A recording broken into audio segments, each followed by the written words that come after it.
Bismillahirrahmanirrahim. Assalamualaikum warahmatullahi wabarakatuh. Alhamdulillah Rabbil Alamin. Wassalatu wassalamu ala ashrafil anbiya'i wal mursalin. Sayyidina Muhammadin wa ala alihi wa ashabihi ajma'in. Faqala Allah Ta'ala fi kitabihil karim. Ba'da a'udzubillahi minasyaitonir rajim. Ya ayyuhalladzina amanu taqullaha haqqa tuqatihi wa la tamutunna illa wa antum muslimun. Wa qala ta'ala fi ayatin ukhra wa idza qara'tal qur'ana ja'alna bainaka wa bainal ladzina la yu'minuna bil akhirati hijaban mastura. Amma ba'd. Jamaah rahimakumullah, alhamdulillah malam hari ini Allah pertemukan kita kembali dalam majelis ilmu sesudah sholat isya berjamaah. Dan pembahasan kitab ensiklopedia akhir zaman hari ini memasuki halaman 144. Saya ulangi, halaman 144 dengan subjudul Berita Nabi Sallallahu Alaihi Wasallam terkait perang Siffin atau Siffain. Dalil yang pertama dari sahabat Abu Hurairah radhiyallahu anhu, bersabda Rasulullah sallallahu alaihi wasallam, la taqumu sa'atu hatta yaqtatila fi'atani fabakuna bainahuma maqtatalatun azimah da'wahuma wahidah. Artinya,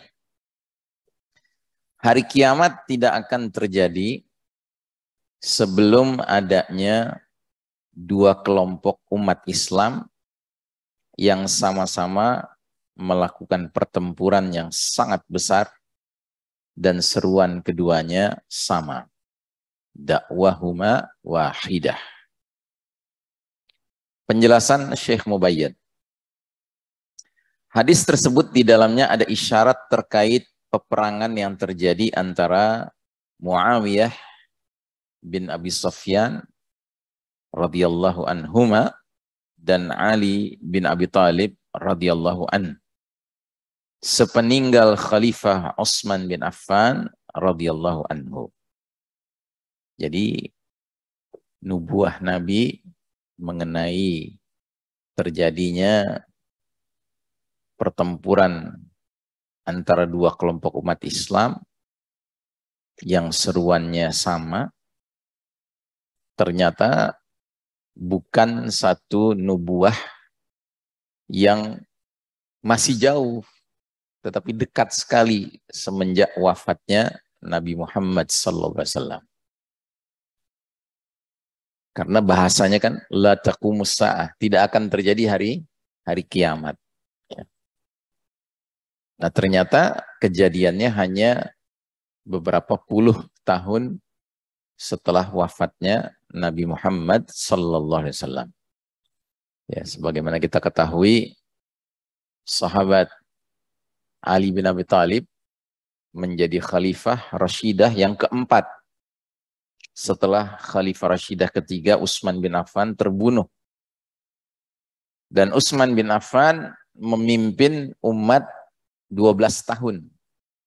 Abu Bakar 2 tahun, Umar bin Khattab 10 tahun, Utsman bin Affan 12 tahun. Sedangkan Abu Bakar mulai menjadi khalifah begitu wafatnya Nabi Muhammad SAW pada tahun ke-11 Hijriah. Berarti masa kepemimpinan beliau 11-12 Hijriah. Kepemimpinan Umar dari tahun 12 hingga tahun 22. Kepemimpinan Utsman dari tahun 22 hingga tahun 34. Ya. Nah, maka kepemimpinan Ali sisanya 34 hingga 40 atau 41 Hijriah. Ya. Nah, kejadian Perang Siffin ini di tahun ke-38 Hijriah, jika saya tidak salah ingat. Sedangkan ungkapan Nabi, dakwahuma wahidah, seruan keduanya sama, mempunyai maksud bahwa masing-masing kelompok mengaku sebagai juru dakwah Islam. Atau juga bisa diartikan masing-masing kelompok berdiri mengklaim berada di pihak yang benar. Pada saat itu, Imam Ali bin Abi Thalib radhiyallahu an merupakan imam atau khalifah dan juga tokoh yang paling utama. Hal ini didasarkan karena Ali lah yang dibaiat oleh Ahlul Halli wal Aqd, Dewan Perwakilan Umat Islam sepeninggal Utsman bin Affan radhiyallahu anhu. Jadi setelah Utsman terbunuh, situasi Madinah itu goncang ya, karena tidak pernah membayangkan bahwa para perusuh yang mengepung kediaman Utsman yang datang untuk protes, aneka macam protes, ya, dan sudah dijawab oleh Utsman bin Affan dengan jawaban yang sesungguhnya kuat argumentasinya, berujung kepada mereka ternyata merangsek masuk ke dalam kediaman Utsman bin Affan sampai ke tingkat yang tidak pernah diduga oleh siapapun yang tinggal di Madinah waktu itu, khususnya para sahabat yang senior tidak pernah menduga bahwa ternyata mereka ini bermaksud membunuh, dan akhirnya maksud itu terpenuhi. Jadi goncang. Nah, dalam situasi goncang itu muncullah beberapa sahabat yang dikategorikan sebagai Ahlul Halli wal Aqd, yaitu ada Thalhah bin Ubaidillah, ada Zubair ibn al-Awwam, ada Sa'ad bin Abi Waqqas. Mereka ini sisa-sisa dari 6 Ahlul Halli wal Aqd yang ditunjuk oleh Umar bin Khattab. Umar bin Khattab kan menunjuk Thalhah, Zubair, Sa'ad bin Abi Waqqas, Ali bin Abi Thalib, Utsman bin Affan, dan satu lagi siapa namanya, Abdurrahman bin Auf, ya, menjadi Ahlul Halli wal Aqd. Nah, pada masa Khalifah Utsman terbunuh, Abdurrahman bin Auf sudah tidak ada, ya, sudah tidak ada. Kemudian Utsman sudah terbunuh, berarti tinggal 4, Ali, Thalhah, Zubair, dan Sa'ad bin Abi Waqqas. Nah, ketiga sahabat ini bersepakat yang terbaik, yang pantas menggantikan Utsman bin Affan adalah Ali bin Abi Thalib. Mengapa?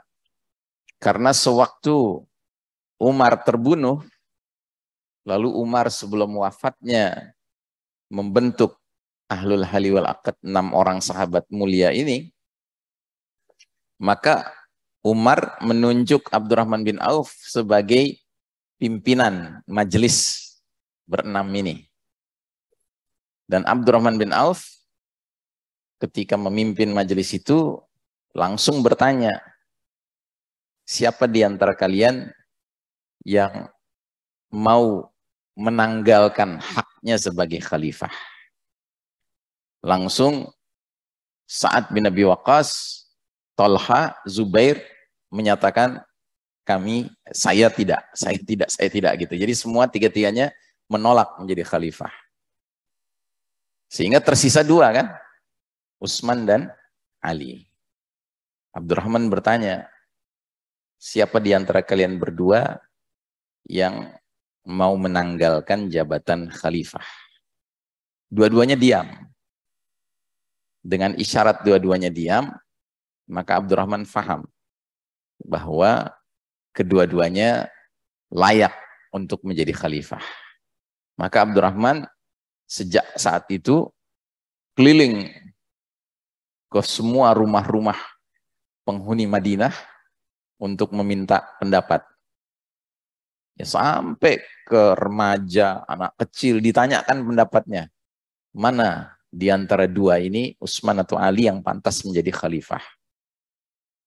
Ternyata terbanyak berpendapat Utsman yang lebih pantas menjadi khalifah. Artinya jumlah yang ingin Utsman menjadi khalifah lebih banyak daripada jumlah yang ingin Ali menjadi khalifah. Tapi setelah terbunuhnya Utsman, sudah barang tentu yang paling layak siapa? Ya Ali lah, karena Utsman sudah terbunuh. Maka ketiganya, bukan Abdurrahman sudah tidak ada ya, Abdurrahman sudah wafat. Tolha, Zubair, dan Sa'ad bin Abi Waqqas langsung datang ke Ali dan menyatakan, engkau harus menjadi khalifah, terimalah baiat kami. Kata Ali, tidak mau dia. Mulanya tidak mau, tapi karena didesak terus, akhirnya Ali pun mengatakan, kalau demikian, aku hanya mau dibaiat secara terang-terangan.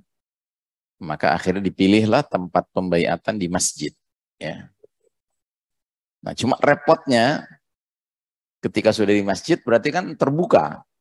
Pembaiatan dilakukan secara terbuka. Maka para sahabat senior, para sahabat junior, ya kan, para tabi'in yang membaiat Ali bin Abi Thalib. Tanpa kecuali para mantan pembunuh Utsman ikut membaiat Ali. Kan mereka hadir di situ. Memang sebagian sudah balik ke kampung halamannya, ada yang ke Kufah, ada yang ke Basrah, ada yang ke Mesir, ya kan? Tetapi masih banyak yang tinggal di Madinah. Ya, mereka membaiat Ali bin Abi Thalib. Kalau tidak bisa dikatakan memang itu rencananya. Rencananya setelah terbunuh Utsman, mereka ingin mengangkat Ali karena adanya agenda tersembunyi, ya, yaitu agendanya Abdullah bin Saba. Ya. Abdullah bin Saba, masih ingat sosok ini?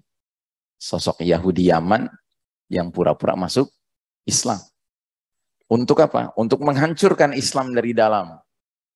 Dialah yang kasak kusuk antara Basrah, Kufah, Mesir, menyebar luaskan ya, fitnah-fitnah hoax tentang Utsman bin Affan.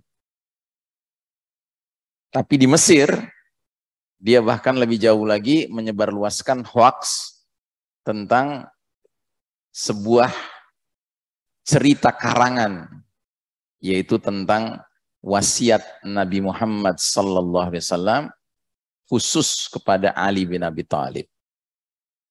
Wasiat itu adalah, jika Nabi wafat, maka pengganti Nabi langsung adalah Ali bin Abi Thalib. Ya, jadi ini bibit-bibit apa? Bibit-bibit ajaran apa ini? Ya, lebih tepatnya bukan Syiah, tetapi Rafidhah. Ya, kalau Syiah itu artinya masih belum terlalu mengarah. Tapi kalau Rafidhah itu sudah mengarah. Karena Rafidhah itu artinya meninggalkan. Dan yang maksudkan di meninggalkan di sini adalah hanya mengutamakan Ali dan meninggalkan sahabat lainnya. Ya, termasuk meninggalkan Abu Bakar, meninggalkan Umar, meninggalkan Utsman. Bahkan pengertian meninggalkan itu sampai ke tingkat mencela ya, Abu Bakar, Umar, dan Utsman sebagai pihak-pihak yang telah mengabaikan wasiat Nabi Muhammad SAW.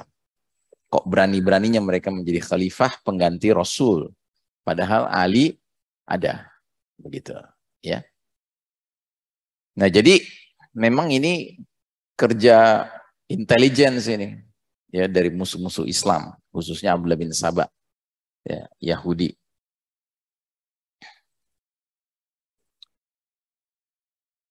Jadi kita lanjutkan, dengan demikian kelompok yang menentang Ali radhiyallahu an adalah orang yang keliru dalam mengambil kebijakan namun memiliki uzur. Uzur itu artinya alasan karena ijtihad. Demikian juga dengan hadis yang diriwayatkan dari sahabat Abu Sa'id Al-Khudri radhiyallahu an berikut ini. Dia berkata, saat itu kami memindahkan batu bata untuk membangun Masjid Nabawi, Masjid Madinah, Masjid Nabi Muhammad SAW, Masjid Nabawi. Memindahkan batu satu persatu. Ketika itu Nabi Shallallahu Alaihi Wasallam melintas di depannya.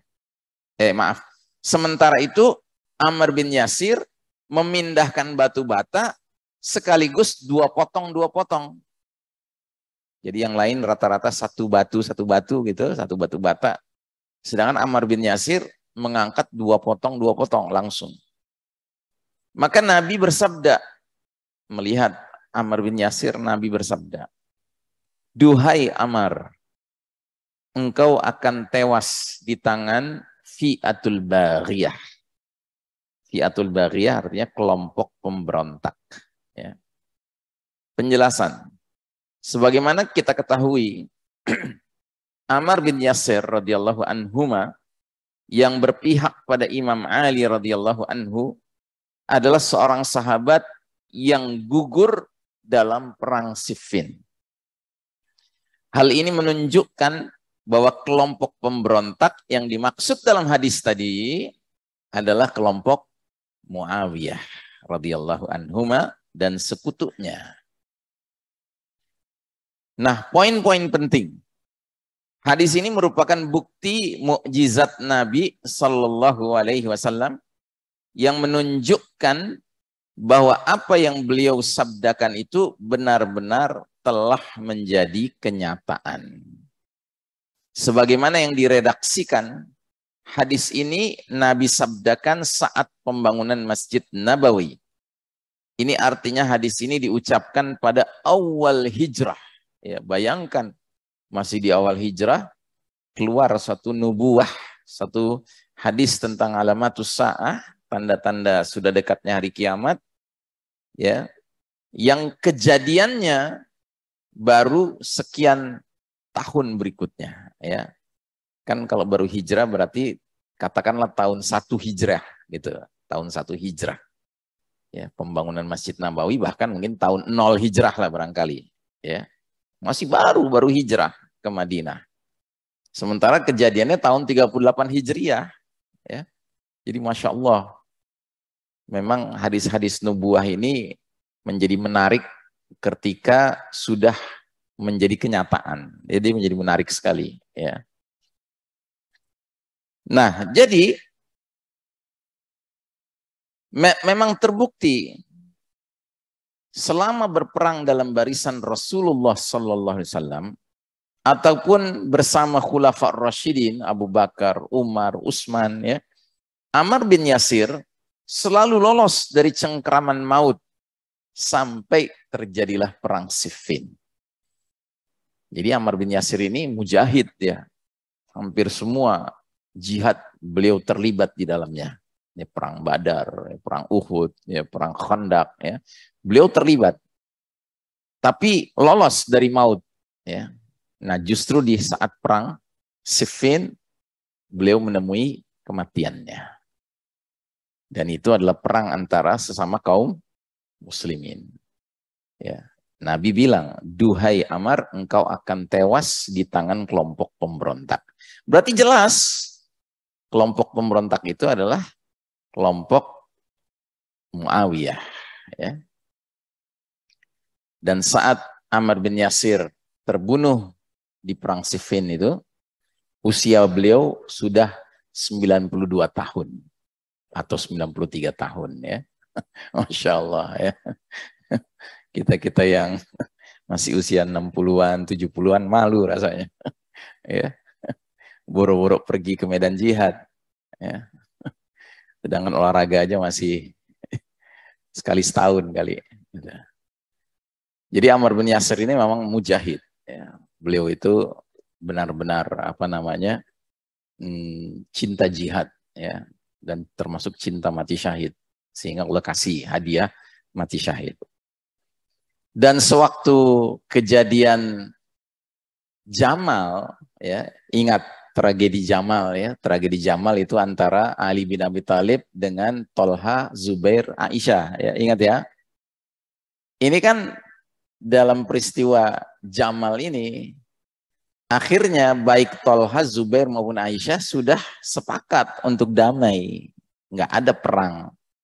Tapi kemudian kelompok ABS ini, Abdullah bin Saba dan pengikutnya Sabaiyah, mereka yang memercikkan api permusuhan, peperangan, sehingga ya terjadilah ya perang waktu itu.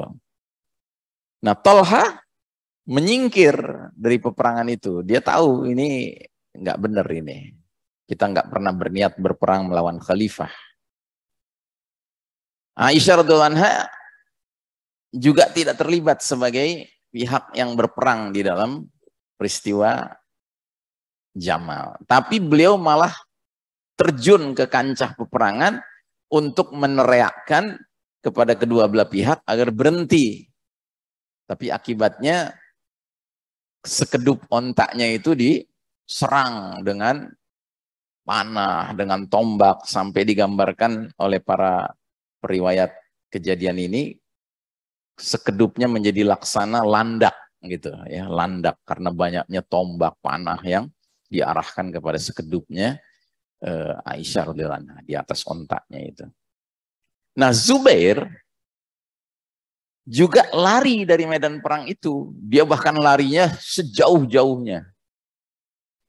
Dan ternyata salah satu sebab Zubair menyadari bahwa dia tidak pantas ikut dalam tragedi Jamal ini, dia melihat di rombongan Ali bin Abi Thalib ada Ammar bin Yasir. Gitu. Dia khawatir kalau dia ikut berperang di situ, berarti dia berhadapan dengan Ammar bin Yasir. Jangan-jangan perang itu yang terjadi kematian Ammar bin Yasir. Dia khawatir sekali. Dia tidak mau jadi kelompok pemberontak.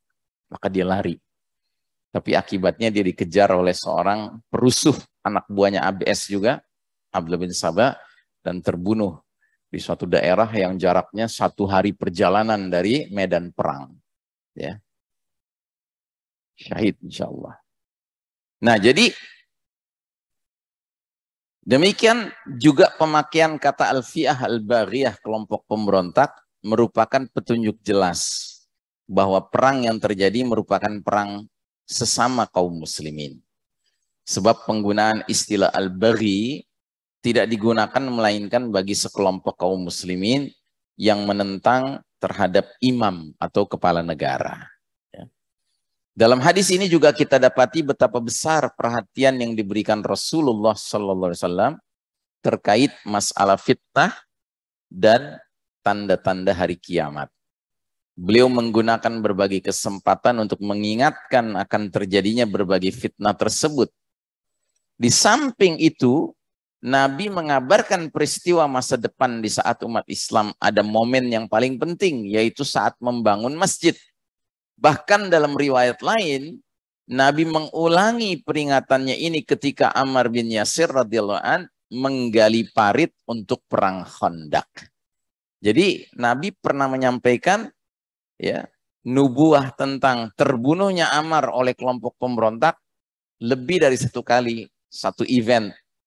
Event yang kedua ketika sedang menyiapkan parit mengelilingi kota Madinah menghadapi pasukan Ahzab, pasukan sekutu dalam perang Khandaq. Ya, di situ lagi-lagi Nabi sampaikan kepada Ammar bin Yasir, duhai Ammar, engkau akan tewas di tangan kelompok pemberontak. Hadis ini juga menunjukkan keutamaan Ammar bin Yasir dan Ali bin Abi Thalib radhiyallahu anhuma. Sekaligus juga menyangkal bahwa saat itu Ali tidak berdiri di pihak yang benar karena dia melancarkan penumpasan tersebut. Nah, saudaraku rahimakumullah, ada satu hal penting mengenai fitnah-fitnah perang internal yang terjadi atau konflik internal yang terjadi di zaman Khalifah Ali bin Abi Thalib ini. Kalau kita perhatikan, Khalifah Rashidah yang mengalami atau harus menangani konflik internal umat Islam, itu hanya Ali bin Abi Thalib. Ketika Abu Bakar nggak ada konflik internal. Yang ada adalah Abu Bakar memerangi murtadin, ya, kelompok yang murtad. Memerangi nabi palsu, Musailama al-Kadzdzab. Di zaman Umar bin Khattab nggak ada konflik internal. Begitu. Nah, di zaman Utsman bin Affan juga tidak ada konflik internal. Yang ada adalah Utsman dikeroyok oleh para pemberontak yang sudah dipengaruhi oleh seorang Yahudi pura-pura masuk Islam. Tapi tidak ada konflik internal, perang antar sesama muslim di zaman Utsman bin Affan. Nah, justru di zaman Ali bin Abi Thalib lah beliau ketumpuan kasus-kasus internal. Ya. Nah, kalau kita pelajari, ternyata Ali bin Abi Thalib radhiyallahu anhu ini seorang pemimpin yang benar-benar dikasih ilham oleh Allah Subhanahu wa taala. Beliau yang pertama kali harus melakukan bentuk-bentuk penanganan konflik-konflik internal. Tetapi lihat betapa cara beliau menanganinya itu luar biasa sekali. Contoh, baik saat tragedi Jamal, apalagi tragedi Siffin, ya, itu Ali bin Abi Thalib sejak dari awal sudah mengeluarkan, ya, perintah dan larangan kepada para pasukannya yang sesungguhnya perintah dan larangan itu tidak pernah ada sebelumnya. Nabi nggak pernah menyampaikan perintah larangan seperti itu. Jadi ini ijtihad murni seorang pemimpin yang brilian. Contoh, apa isi perintah dan larangannya? Kata Ali bin Abi Thalib, jika di tengah peperangan kalian mendapati seseorang yang lari dari medan perang, ya kan, dari pihak musuh, ya kan, jangan dikejar. Jika kalian melihat ada yang terluka di pihak musuh, jangan dibunuh. Ya. Jangan dilukai lebih jauh lagi. Jika kalian mendapati di pihak musuh meletakkan senjata, ya kan, maka tangkaplah dia. Ya, artinya jangan dibunuh tapi ditangkap. Gitu. Itu pun setelah ditangkap, ditanya kepada yang ditangkap itu, yang ditawan, ya kan? Apakah dia ingin terus berperang ataukah dia ingin berhenti berperang? Kalau dia mengatakan dia berhenti berperang, bebaskan tawanan itu. Tapi kalau dia mengatakan dia masih mau berperang, maka tawan dia sampai peperangan selesai. Begitu peperangan selesai, bebaskan dia. Masya Allah, ini luar biasa, Pak. Ya. Nggak pernah terbayang harus ada ijtihad-ijtihad seperti ini. Tapi ijtihad seperti ini membuat prestasi Ali bin Abi Thalib, ya, menjadi luar biasa jika dibandingkan dengan pemimpin-pemimpin umat Islam sesudah beliau. Terutama sesudah berlalunya era khilafatun ala minhajin nubuwah, era khulafa ar-rasyidin. Yaitu ketika masuk ke periode ketiga, periode mulkan abdon, raja-raja menggigit. Yang secara formal masih disebut khalifah. Ya. Nggak usah jauh-jauh. Ya. Setelah Muawiyah, itu Muawiyah ini raja pertama di era raja-raja menggigit. Setelah Muawiyah, yang menggantikan Muawiyah siapa? Anaknya Yazid bin Muawiyah. Nah, Yazid ini dalam menangani pihak-pihak yang tidak sependapat dengan pemimpin, dalam hal ini Yazid, itu caranya beda sekali dengan Ali bin Abi Thalib. Sebagai contoh misalnya, Yazid mendengar kabar bahwa di kota Madinah ada beberapa pihak yang tidak mau membaiat Yazid, membaiat dirinya sebagai khalifah. Maka Yazid menginstruksikan kepada pimpinan di Madinah itu untuk mendorong ya warga Madinah yang belum berbaiat itu agar berbaiat. Nah, akhirnya beberapa pemuda-pemuda, terutama nih pemuda-pemuda banyak yang tidak mau membaiat Yazid. Kenapa nggak mau? Karena para pemuda-pemuda ini ingat sesungguhnya dulu Muawiyah bikin perjanjian dengan Hasan bin Ali. Hasan bin Ali ini Khalifah Rashidah kelima ya. Sesudah Ali bin Abi Thalib wafat terbunuh, Hasan bin Ali dibaiat menjadi khalifah. Hasan bin Ali itu cuma berapa bulan jadi khalifah. Beliau pada dasarnya ingin melihat umat ini tidak konflik. Sehingga untuk gampangnya Hasan mengalah. Dia serahkan kekhalifahan kepada Muawiyah. Ya. Tapi beliau memberi syarat. Dan syarat itu diterima sama Muawiyah. Syaratnya pertama, jika Muawiyah meninggal, maka khalifah diserahkan kembali kepada Hasan. Tapi nggak terjadi. Kenapa? Karena Hasan meninggal lebih dahulu daripada Muawiyah. Karenanya Hasan sudah berpikir.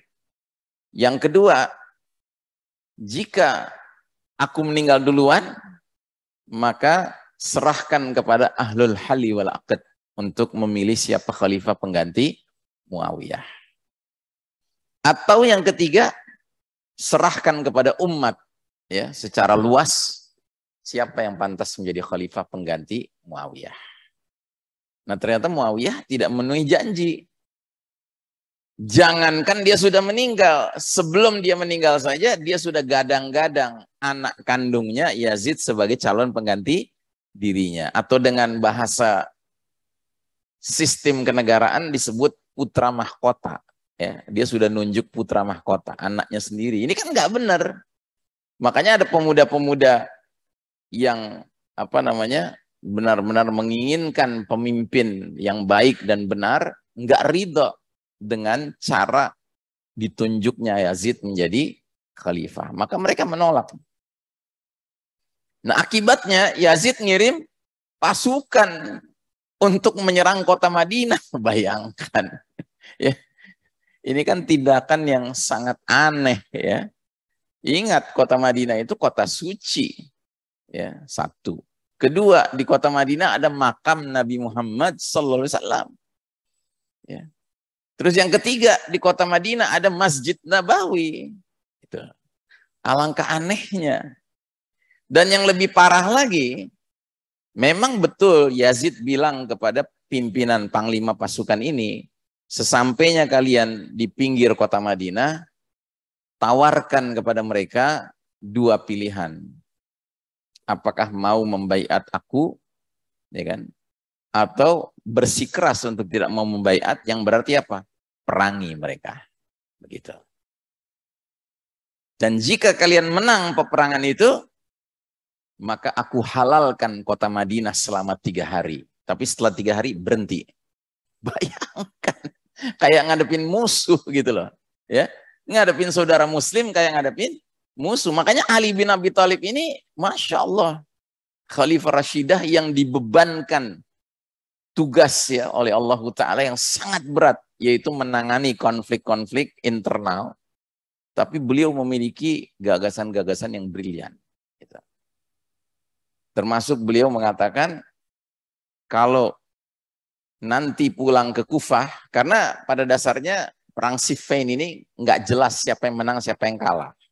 Ya, nggak clear, karena berakhir dengan kesepakatan untuk tahkim.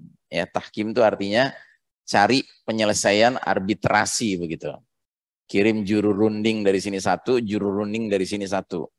Tapi ternyata deadlock, tidak ketemu satu penyelesaian. Akhirnya kesepakatannya cuma ditunda. Tahkim ini ditunda ke bulan Ramadan, masih beberapa bulan lagi. Nah, sepulangnya ke kota Kufah, ya, Ali bin Abi Thalib sudah bisa menduga reaksi masyarakat di Kufah itu bagaimana. Sehingga dia lagi-lagi menyemparkan arahan kepada para prajuritnya, pasukannya. Ya. Jika kalian masuk kota Kufah, kemudian kalian dicaci maki oleh wanita-wanita Kufah, termasuk pimpinan kalian, orang-orang soleh di antara kalian dicaci maki wanita-wanita Kufah, maka diam, jangan balas. Gitu. Dan benar, setibanya di Kufah, ternyata masyarakat Kufah itu menyambut pasukan Ali bin Abi Thalib dengan sambutan yang jelek sekali. Ya kan? Sampai ada kata-kata, Ali berangkat tidak membawa apa-apa dan pulang tidak membawa apa-apa. Ya, Nauzubillah min dzalik. Memang masyarakat Kufah ini masyarakat bermasalah ya. Sampai hari ini. Ya, masyarakat Irak nih, masyarakat bermasalah ya. Nabi sudah katakan tanduk setan itu adanya di timur, ya kan, berasal dari Irak, dari Iran situ. Wilayah-wilayah situ ya. Oke, kita lanjutkan. Hadis tersebut juga menunjukkan betapa sayangnya Rasulullah SAW kepada umat beliau. Bahkan di saat tangan beliau mengusap kepala Ammar bin Yasir radhiyallahu anhu, sekalipun beliau tidak lupa untuk mengingatkan umatnya siapakah kelompok yang benar dalam fitnah yang akan dihadapi oleh umat Islam. Ini bukti bahwa Rasulullah SAW sangat menyayangi umatnya. Dalil berikutnya dari Abu Sa'id Al-Khudri radhiyallahu anhu, Rasulullah SAW bersabda, "Takunu fi ummati firqatani fatakhruju min bainihima mariqatun yali qatlahum aulahum bil haqq." Di dalam umatku nanti akan terdapat dua golongan yang salah satunya akan keluar dari ketaatan kepada imam dengan menentang kelompok lainnya. Nantinya golongan penentang ini akan ditumpas oleh kelompok satunya lagi yang berdiri di pihak yang hak, yang benar. Dalam riwayat lain disebutkan, tamruku mariqatun fi firqatin minan nasi fayali qatlahum aulahumut ta'ifataini. Akan muncul penentang dari golongan kaum muslimin, kemudian kelompok yang berdiri di pihak yang benar akan menumpas mereka. Penjelasan hadis. Hadis ini memberikan isyarat tentang penumpasan golongan Khawarij, yaitu golongan yang menyimpang dari agama dan memisahkan diri dari tubuh kaum muslimin pada saat terjadi perseteruan antara Ali dengan Muawiyah. Jadi ini sudah dalil-dalil yang bukan berkenaan dengan perang Sifinnya, tetapi efek dari perang Sifin. Jadi di dalam tubuh pasukannya Ali, kan tadi sudah kita jelaskan bahwa begitu Utsman terbunuh, Ali bin Abi Thalib dibaiat dengan syarat dia hanya mau dibaiat terang-terangan di masjid, kan? Ya. Nah, efek dari keterbukaan tempat baiat itu akhirnya kelompok pembunuh Utsman pun ikut membaiat Ali, kan? Dan kelompok ini dompleng terus sama Ali. Begitu. Sampai termasuk ketika perang lawan Muawiyah, kelompok Sabaiyah ini, pengikut-pengikut Abdullah bin Sabah ini ada di dalam pasukannya Ali. Sehingga ketika tahkim ya disuarakan arbitrasi, kelompok ini keluar dari barisan Ali bin Abi Thalib. Makanya disebut Khawarij. Khawarij itu dari kata yakhruju, keluar, ya. Keluar dari baiat kepada pemimpin. Ya. Tapi nggak sekedar keluar. Mereka kemudian keluar dan mengkafirkan Ali bin Abi Thalib. Begitu. Ya.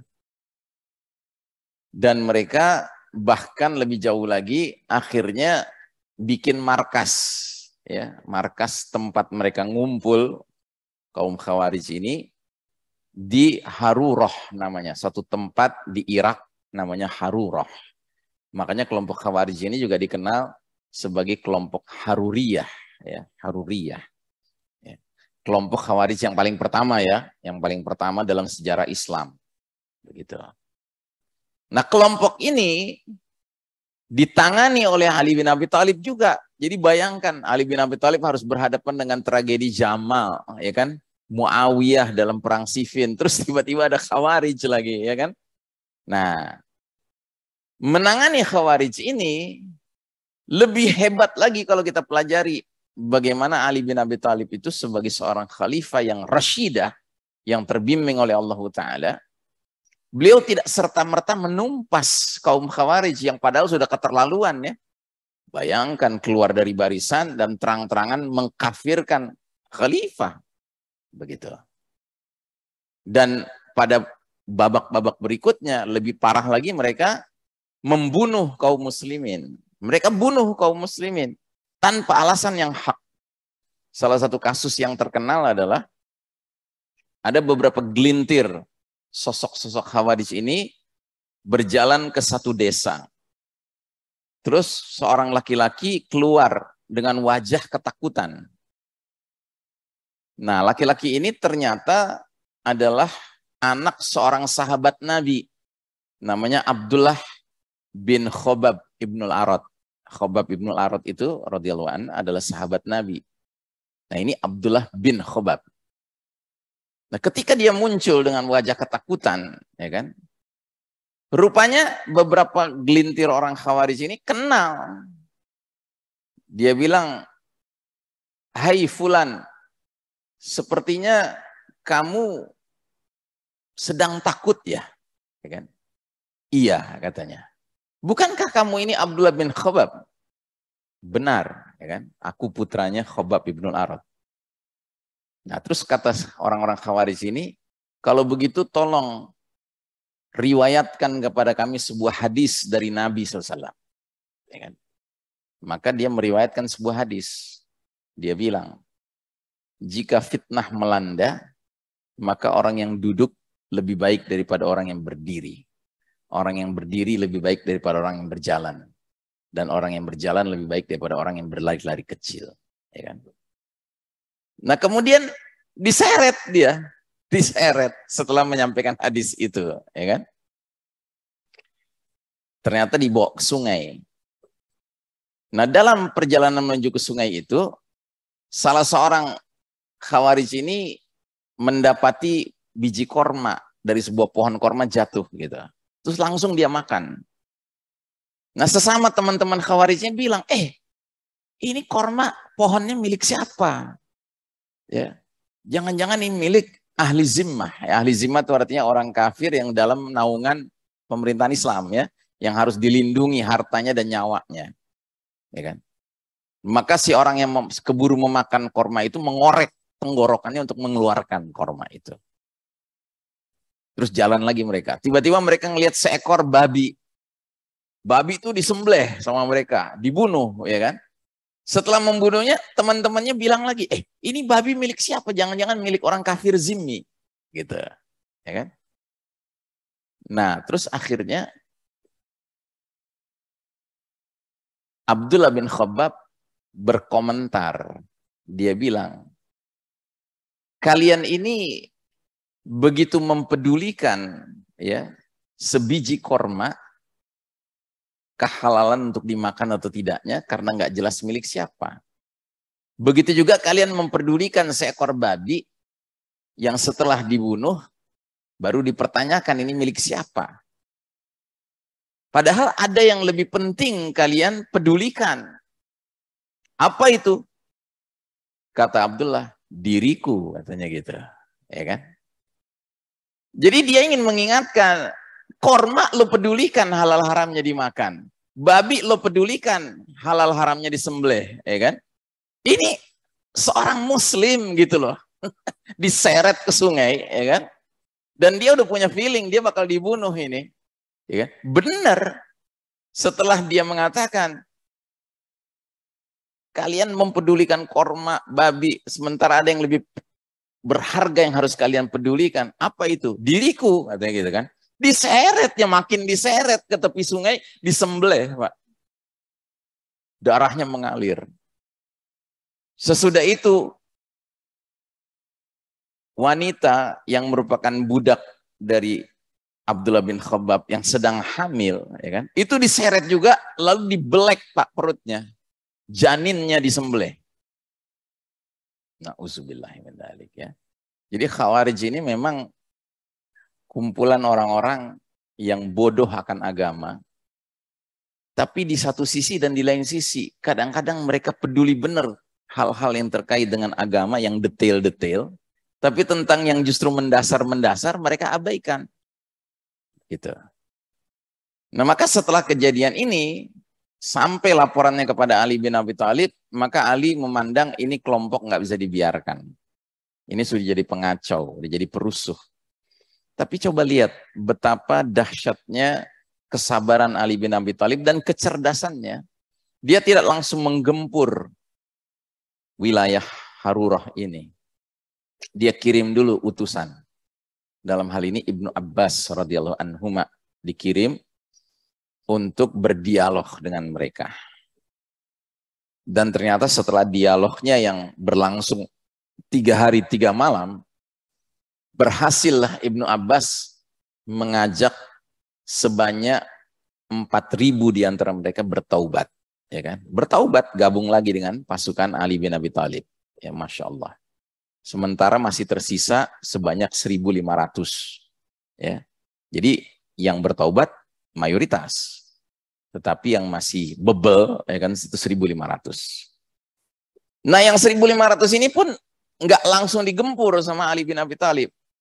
Tapi bahkan Ali sendiri datang kepada mereka mengajak berdialog. Ternyata deadlock. Nah, karena deadlock, akhirnya Ali mengeluarkan ancaman. Ya kan? Kalau begini caranya, kalian akan kami perangi. Karena kalian sudah menghalalkan darah orang beriman, dan kalian telah menghalalkan harta pihak yang sesungguhnya dijaga oleh negara Islam. Dalam hal ini kafir zimmi. Gitu. Nah, ketika hari peperangan ya terjadi, kemudian mulai disiapkan komposisi pasukannya, ya, masih sempat lagi Ali bin Abi Thalib itu melakukan langkah terakhir, di mana dia mengumumkan bahwa hai kalian, ya, di sebelah sana. Ini ada sahabat Abu Sa'id Al-Khudri radhiyallahu an, beliau mengibarkan bendera aman, katanya gitu. Dia mengistilahkan bendera aman. Ya.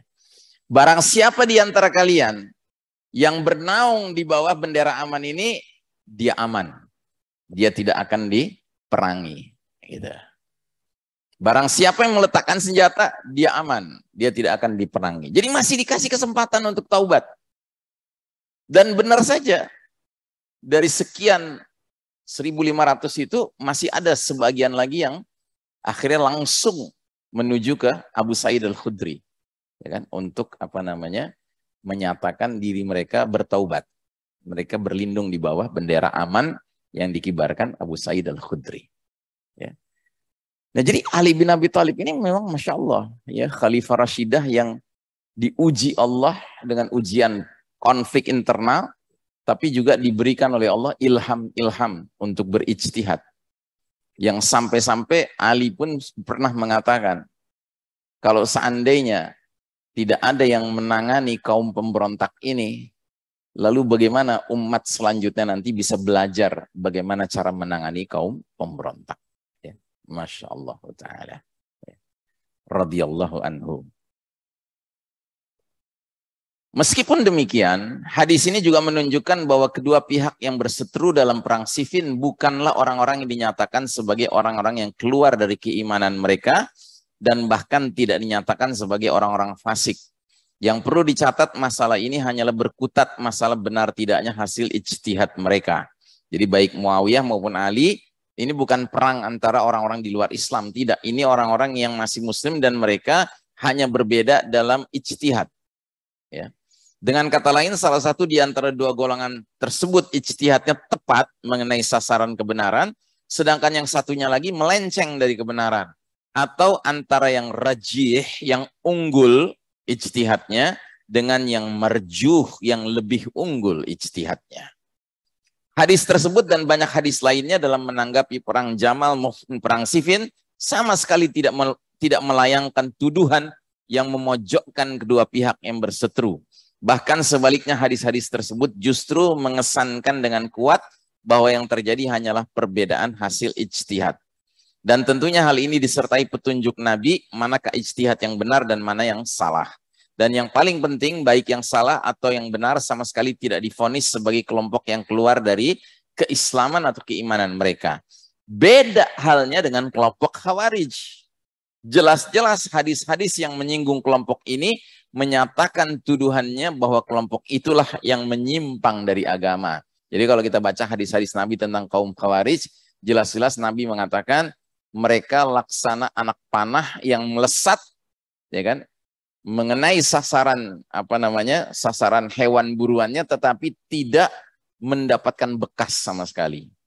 Ya, jadi melesat dari busurnya, mengenai hewan sasarannya, tapi tidak ada bekas sama sekali. Jadi kalau diambil anak panahnya itu, dilihat ujungnya nggak ada darah hewannya, di batangnya nggak ada darah hewannya, di bulunya nggak ada darah hewannya. Artinya apa?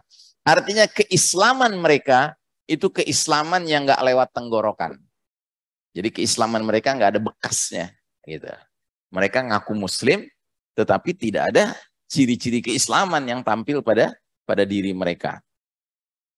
Hal ini dapat disinyalir dari pencitraan yang digambarkan oleh hadis-hadis tersebut, keekstriman mereka, kuatnya perintah untuk menumpas mereka. Jadi Nabi itu jelas-jelas mengatakan kalau kalian jumpai kaum Khawarij, tumpaslah mereka. Ya.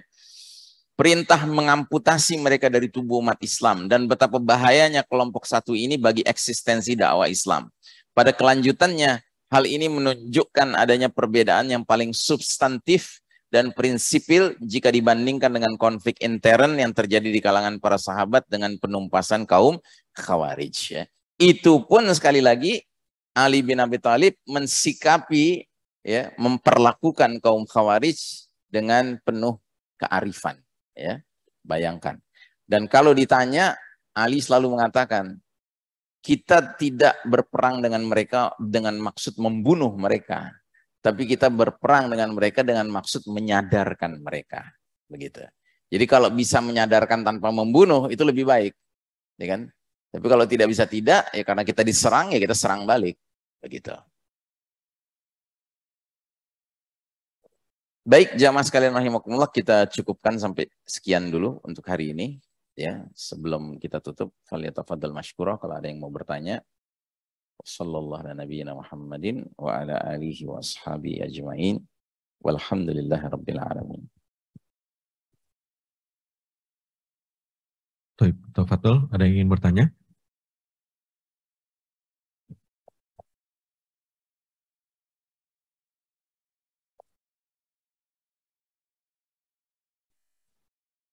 Sepertinya tidak ada, Ustaz. Baik. Alhamdulillah, malam hari ini kita sudah menyelesaikan kaji kita. Mudah-mudahan Allah berkahi majelis ini. Allah jadikan apa yang kita pelajari menjadi ilmu bermanfaat dunia dan akhirat. Kita tutup dengan doa kifaratul majlis. Subhanakallahumma wa bihamdika. Asyhadu an la ilaha illa anta. Astaghfiruka wa atubu ilaik. Walhamdulillah rabbil alamin.